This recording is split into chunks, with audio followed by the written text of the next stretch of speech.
በኢትዮጵያና ግብጽ መካከል ያለው ፖለቲካዊ ውጥረት እያየለ መጥቷል። ኢትዮጵያ ግብጽ በቀጠናው ከበባና ትንኮሳን እያደረገች ነው የሚል ጠንካራ ክስን አሰምታለች። ግብጽም ከሰሞኑ ኢትዮጵያ ቀጠናውን ለማተራመስ እየሰራች ነው ስትል በሚዲያዎቿ በኩል አስነግራለች። ቀዳሚ ጉዳያችን ነው። በወለጋ ዩኒቨርሲቲ ከፍተኛ የሆነ የምግብ እጥረት በመከሰቱ ተማሪዎች ለረሃብና ለጤና እክል መጋለጣቸውን ገለጹ። ተማሪዎቹ ይህንን ይበሉ እንጂ የዩኒቨርሲቲው ከፍተኛ አመራሮችና የተማሪዎች ህብረት ኃላፊ ግን ምንም አይነት የምግብ እጥረት ሆነ የጤና እክል አልተከሰተም ሲሉ የቀረበውን አቤቱታ ውድቅ አድርገውታል። ተጨማሪ ያለን በመተሃራ አቅራቢያ በሬክተር ስኬል 4.8 የሆነ የመሬት መንቀጥቀጥ መከሰቱ ተሰማ። የርዕደ መሬቱ ጥልቀት በውል ባይታወቅም ነዋሪዎች ግን ስጋት ውስጥ መግባታቸውን ሰምተናል። መረጃውን ይዘናል። በሙስና ወንጀል የተሰማሩ ባለስልጣናትና ፖለቲከኞች በሞት ቅጣት ሊቀጡ ነው ተባለ። በሀገሪቱ ከፍተኛ ባለስልጣናትና ፖለቲከኞች የህዝብን ሀብት መዝረፍ እንደ አንድ የሙያ ዘርፍ ማየት መጀመራቸውን ሚዲያችን ሰምቷል። ተጨማሪ ያለን ከውጭ በተሰማ ሰበር መረጃ ፕሬዝዳንት ዶናልድ ትራምፕ የቻይናውን መሪ የሰጧቸውን ጥብቅ ትዕዛዝ በቀጥታ ተግባራዊ ወደ ማድረግ ገብተዋል ተባለ። በዚህም የአሜሪካ ኢራን ጦርነትን እንደ ምክንያት በመጠቀም ለታይዋን የሚደረገውን የጦር መሳሪያ ሽያጭ አግደዋል። ይህም ትራምፕ የቻይናውን መሪ ምን ያህል እንደሚታዘዟቸው ያሳየ ነው ተብሏል። ዝርዝር አለን። የተከበራችሁ የቻናላችን ቤተሰቦች ዝርዝር መረጃዎችን ከመመልከታችሁ በፊት ቪዲዮውን ላይክ በማድረግ ማድመጥ እንድትጀምሩ በአክብሮት እየጋበዝን በቀጥታ ወደ መረጃዎቹ ተሸጋገርን። በቅድሚያ ኢትዮጵያ ግብጽ ላይ ጠንካራ ክስ መሰረተች። ኢትዮጵያ በባህር በር ፍላጎቷ ሳቢያ ግብጽ ከበባና ትንኮሳ እያደረገችብኝ ነው ስትልም ገልጻለች። ኢትዮጵያ የባህር በር ለማግኘትም እያደረገች ያለችውን ጥረት ተከትሎ ግብጽ ከኤርትራ ጋር በመቀናጀት ኢትዮጵያን ለማነቅ የሚመስል እንቅስቃሴ እያደረገች መሆኑን የውጭ ጉዳይ ሚኒስቴር ቃል አቀባይ አምባሳደር ነቢያት ጌታቸው ገልጸዋል። ቃል አቀባዩ ሐሙስ ዕለት በሰጡት ሳምንታዊ ጋዜጣዊ መግለጫ ላይ ግብጽ ከኤርትራ ጋር በቅርቡ የተፈራረመችውን የቀይ ባህር ትስስር ስምምነት የኢትዮጵያን ፍላጎት የሚጻረርና ውጥረትን የሚጭር መሆኑን ገልጸዋል። ይሁን እንጂ ኢትዮጵያ የባህር በር አጀንዳዋን ሰላማዊና ዲፕሎማሲያዊ በሆነ መንገድ ማራመዷን እንደምትቀጥልም አረጋግጠዋል።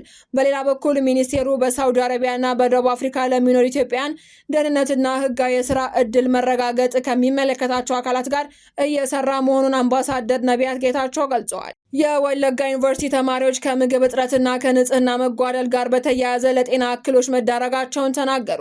የተማሪዎች ህብረት በበኩሉ ተማሪዎች ያቀረቡትን ቅሬታ አስተባብሏል።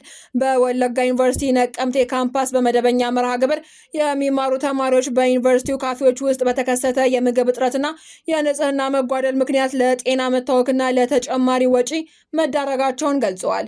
ምንም እንኳ የኑሮ ውድነቱን ከግምት ውስጥ በማስገባት የፌዴራል መንግስቱ ካለፈው ዓመት ጀምሮ የዩኒቨርሲቲ ተማሪዎችን የምግብ በጀት ከፍ ቢያደርግም ተማሪዎች ግን አሁንም ችግር መኖራቸውን ቅሬታ አቅርበዋል። የወለጋ ዩኒቨርሲቲ የሶስተኛ ዓመት የእንስሳት ሕክምና ተማሪ እንዳለውን በዩኒቨርሲቲ ውስጥ የሚቀርበው ምግብ ጥራትና አቅርቦቱ በከፍተኛ ሁኔታ ማሽቆልቆሉን ገልጿል። እንደ ተማሪው ገለጻ ምግቡ ብዙ ተማሪዎች ሳይመገቡት በፍጥነት የሚያልቅ በመሆኑ አንዳንዶች ቀኑ ሙሉ ያለ ምግብ ለመዋል ተገደዋል ብለዋል። ለአብነት ያህል ካፌው ለምሳ 5 ሰዓት ከ30 ይከፈታል። ነገር ግን ምግቡ እስከ 6 ሰዓት እንኳን ሳይቆይ ሙሉ በሙሉ ያልቃል ብሏል። ይህ ሰዓትም ትምህርት የሚሰጥበት በመሆኑ ምክንያት በዚህ በተወሰነ ሰዓት ውስጥ ክላስ የሌለባቸው ተማሪዎች ብቻ ናቸው ምግብ ማግኘት የሚችሉ ሲልም አስረድቷል። ይህ የምግብ እጥረትን በምሳ ሰዓት ብቻ የተገደበ እንዳልሆነ የጠቀሰው ተማሪው አንዳንዴ ራት ሙሉ በሙሉ የማይቀርብበት ጊዜ እንዳለም አክሏል። ተማሪው በምግብ ዝግጅት ሂደት ላይ የሚታዩ የንጽህና ጉድለትን በተማሪዎች ላይ የጨጓራ ህመም፣ ታይፎይድ፣ ታይፈስና ተቅማጥ ያሉ በሽታዎች እንዲስፋፋ ምክንያት መሆኑን ገልጿል። የወለጋ ዩኒቨርሲቲ የተማሪዎች ህብረት ኃላፊ ኪብሮም ቂጣታ ግን የቀረቡት ቅሬታዎችን ውድቅ አድርገዋል። አስተያየት የሰጡት የህብረቱ ኃላፊ በወለጋ ዩኒቨርሲቲ የሚቀርበው ምግብ በጣም ጥሩ ነው፣ በተማሪዎችም የቀረቡት ቅሬታዎች ስህተት ናቸው ሲሉ ተከራክረዋል።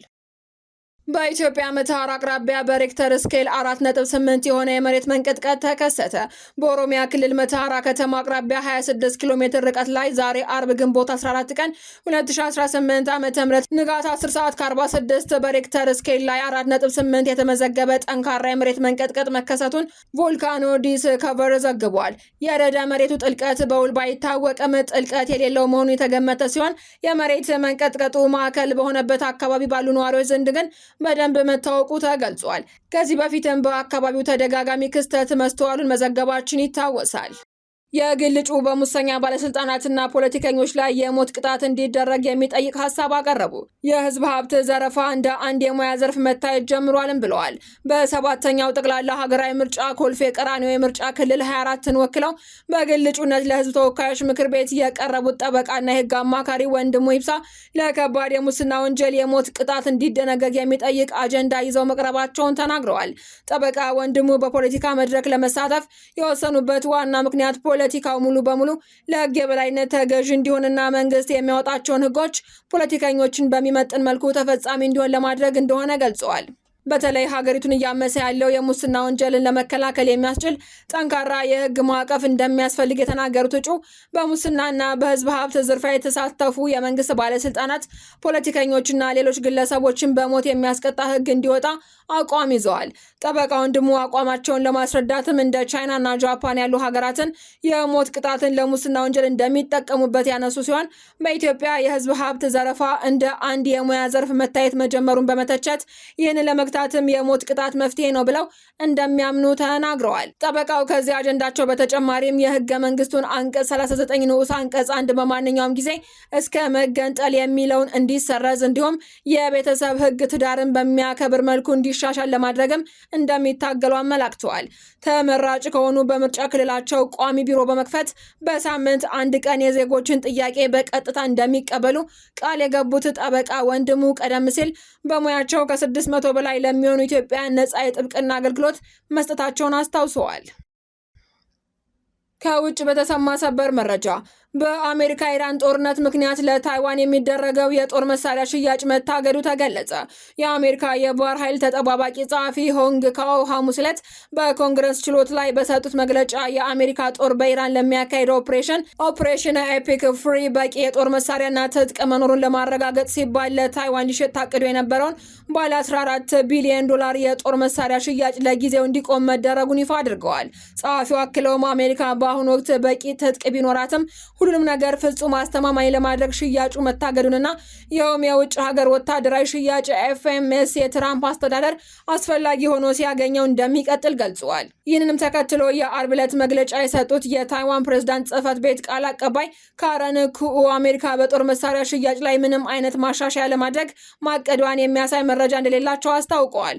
በአንጻሩ የቻይና የውጭ ጉዳይ ሚኒስቴር ቃል አቀባይ ቤጂንግ አሜሪካ ለታይዋን የምታደርገውን የጦር መሳሪያ ሽያጭ በጽኑ እንደምትቃወም በድጋሜ ገልጸዋል። ፕሬዝዳንት ዶናልድ ትራምፕ ባለፈው ሳምንት ቤጂንግ ውስጥ ከቻይናው ፕሬዝዳንት ዢ ጂንፒንግ ጋር ከመወያየታቸው በፊት ስለዚሁ የጦር መሳሪያ ሽያጭ እንደሚያነሱ መግለጻቸውን ከቀድሞው የዋሽንግተን የዲፕሎማሲ አካሄድ ያፈነገጠ ሲሆን ከጉብኝቱ በኋላ ግን ለዢ ጂንፒንግ ምንም አይነት ቃል እንዳልገቡና በሽያጩ ላይ በአጭር ጊዜ ውስጥ ውሳኔ እንደሚሰጡ አስታውቀዋል። ዜናዎቻችን አበቃን። በሰላም ቆዩን።